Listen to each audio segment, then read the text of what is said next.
la pluie tombe sur moi. Et comme pour quelqu'un dont les souliers sont Bonjour. trop étroits. Excusez-moi, il y a une fuite d'eau chez moi. Mon appartement est transformé en aquarium. Et donc c'est pour ça que je me protégeais un peu. Ah, excusez-moi, je crois que j'ai un petit poisson là. C'est un poisson de l'aquarium. Voilà, excusez-moi. Donc je suis heureux de vous retrouver. Merci de votre fidélité à notre chaîne. Et je voudrais répondre à une question assez rapidement qu'on m'a souvent posée. À savoir s'il est permis de venir à la synagogue le Shabbat en voiture. Alors bien sûr, cette question, elle se pose du point de vue de la halakha, donc du monde, disons, de la pratique, de l'observance.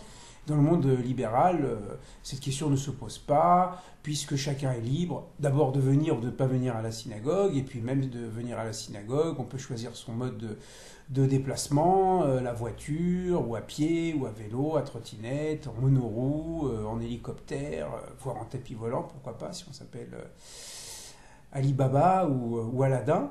Mais la question, on pourrait aussi la poser du point de vue du judaïsme libéral. Je voudrais donner une réponse en référence avec la halakha. Moi, je pense, personnellement, voilà, qu'il est permis, qu'il est même souhaitable de venir en voiture à la synagogue si on n'a pas d'autre moyen de se rendre à la synagogue. Je vais dire pourquoi. Parce que d'après le Talmud, chaque transgression du Shabbat oblige à apporter un sacrifice, ce qu'on appelait un khatat.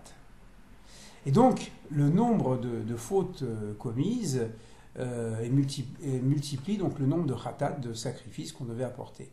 Donc, si quelqu'un ou quelqu'une reste à la maison en suivant les prescriptions du rabbin qui dit non, restez chez vous plutôt que venir à la synagogue parce que vous transgressez le Shabbat en venant en voiture, ce qu'on appelle donc une mitzvah qui est accompli à partir d'une faute, mitzvah sheba mina avera, moi je voudrais répondre que, au contraire, quelqu'un qui vient en voiture à la synagogue, eh bien le temps, c'est-à-dire la matinée en général où est la synagogue, même du point de vue de la halakha, il ne transgresse pas le Shabbat, puisque à la synagogue, on respecte, on fait la prière, voilà. Donc, est-ce qu'il vaut mieux rester à la maison et puis, ne sachant pas trop les règles, on allume la télé, on prend son portable, on allume une cigarette, on va faire des courses, etc.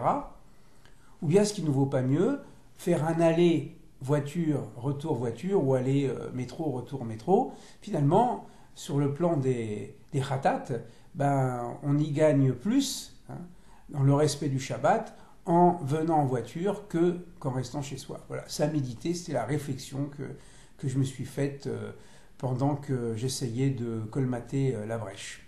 Voilà, à très bientôt. Et je retourne chez moi. Et à très bientôt. Au revoir.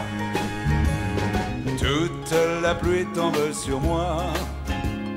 Et comme pour quelqu'un dont les souliers sont trop étroits, tout va de guingois, car toute la pluie tombe sur moi de tous les toits.